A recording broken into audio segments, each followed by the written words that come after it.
Recently on GameFound, we stumbled upon Molehill Meadows and decided to back it. It is a flip and write game. You'll have seen we have covered it on the channel, unboxing, kind of showing you how it plays. Well, today I'm going to be playing it solo for you.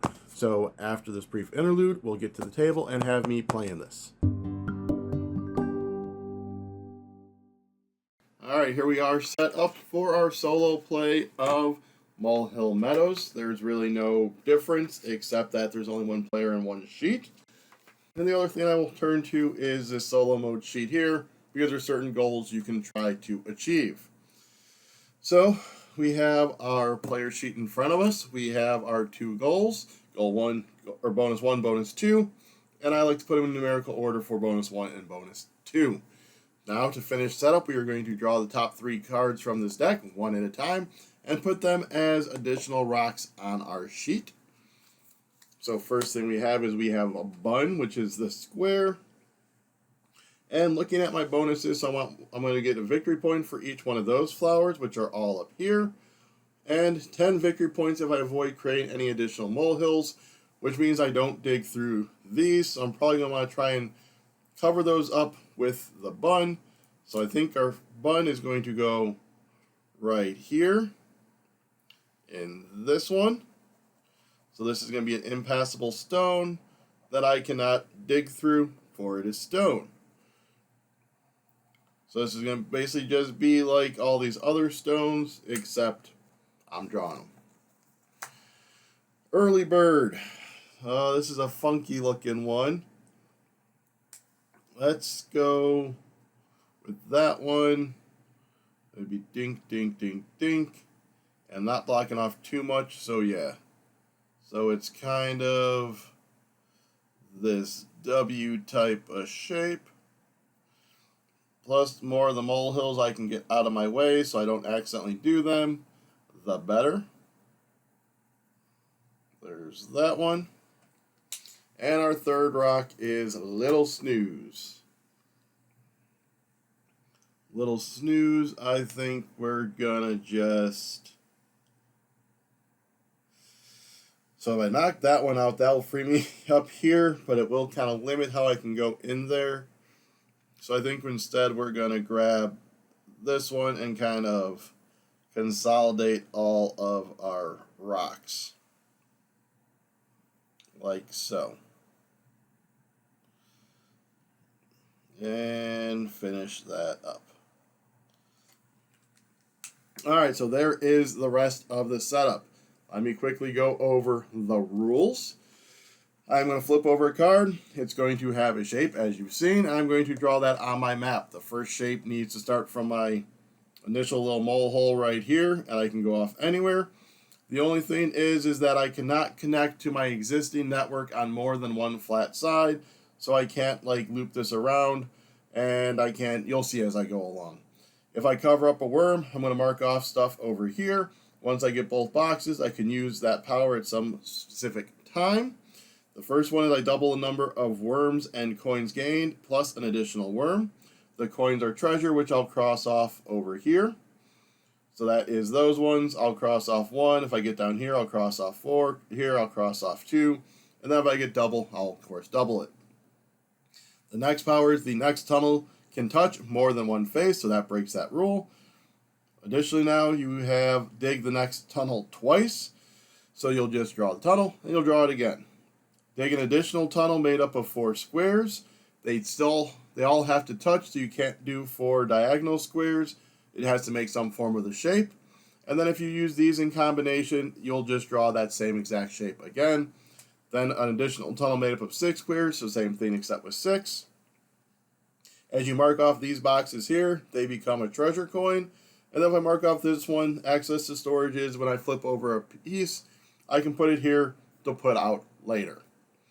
So that's covering up the worms, gets the powers. Treasures I've already covered. Typically, I'll just cross off the flowers as I do them. They don't matter unless it's for a bonus goal, which in this one, as I said, I'm looking for these purple ones. I have 15 cards remaining because there's 18 cards in the deck. We flipped over 3 already. After 15 turns, I am then going to do my scoring. The last treasure box crossed off is what I will score. I'll score my bonuses. I will score my connections. You have ants to ants, flowers to flowers, water to water, and it's 5 points, 6 points, 8 points. If I dug through any molehills, I'll be crossing these off, and wherever the last one I crossed off will be the amount of negative points that I do get. Alrighty, all that being said, let me do a card or two, then we'll fast forward until we get to the last card, and then I'll show you all the final scoring. So first off, we got Dab. So again, I need to come off of this one. And so this is an instance where I couldn't draw here, here, here, here, and here because I'm connected to my network on more than one side face. I do want to get over to these. So I think we're going to draw it kind of like that off of here. So it's up 2, over, up 1, over 1, down, over, and like that. 1, 2, 1, 2, 1, 1, 2, 1, 2, 1. And then you'll just draw lines to signify that that is a tunnel. And then I got a worm. So I think my first worm one is I'm going to try and unlock the ability to where my tunnel can touch more than one face. The next one we have Befuddled.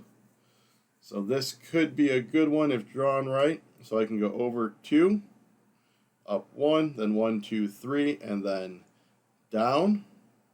Oh, that's going to make it kind of hard to get those, isn't it? What if I go 1, 2, over 1, up, over? Nope, because I'd be touching that twice.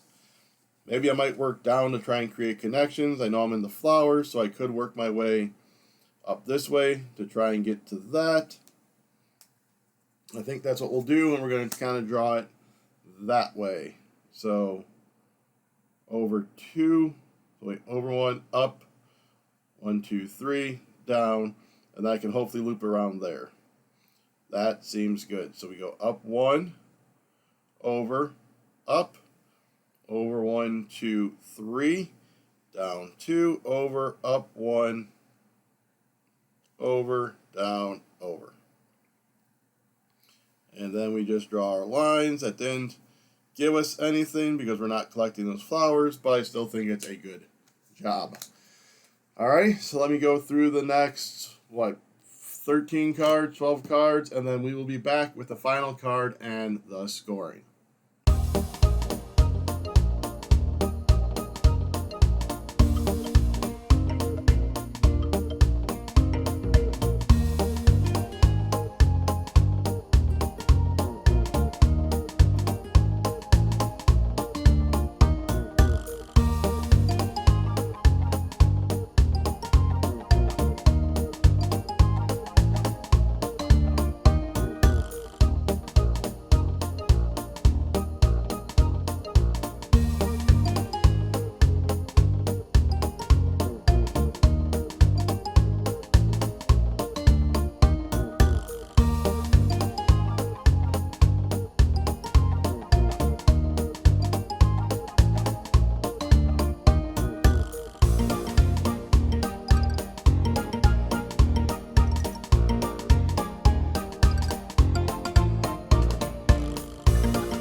Alright, we're down to my last card. So I haven't been very good with treasure, but this game I decided I wanted to go and try and get all the connections. So I have my ants connected.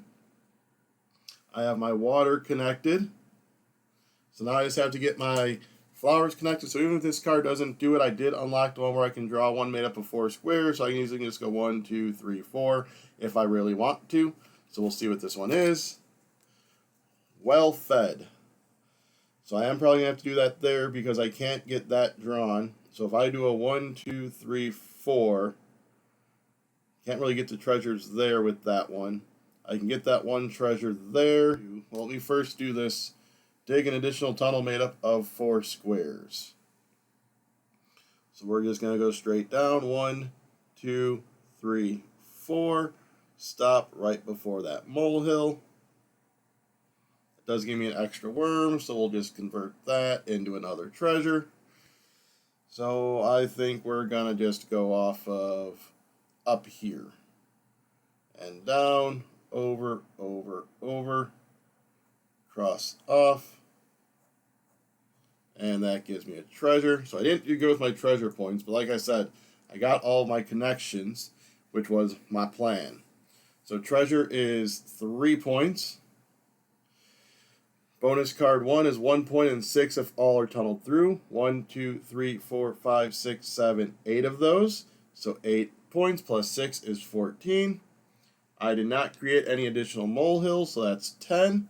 My connections is 8, 14, 19. No minuses for molehills. So we have 7, 16, 6, so 1, 2, 3, 4. We scored 46 points as long as I did all that right, which I'm reasonably sure I did. So what achievements could I actually unlock? So score 4 points whilst playing each of the following pairings of bonus objectives. So I had a 2 and a 7, so technically I could highlight in that square.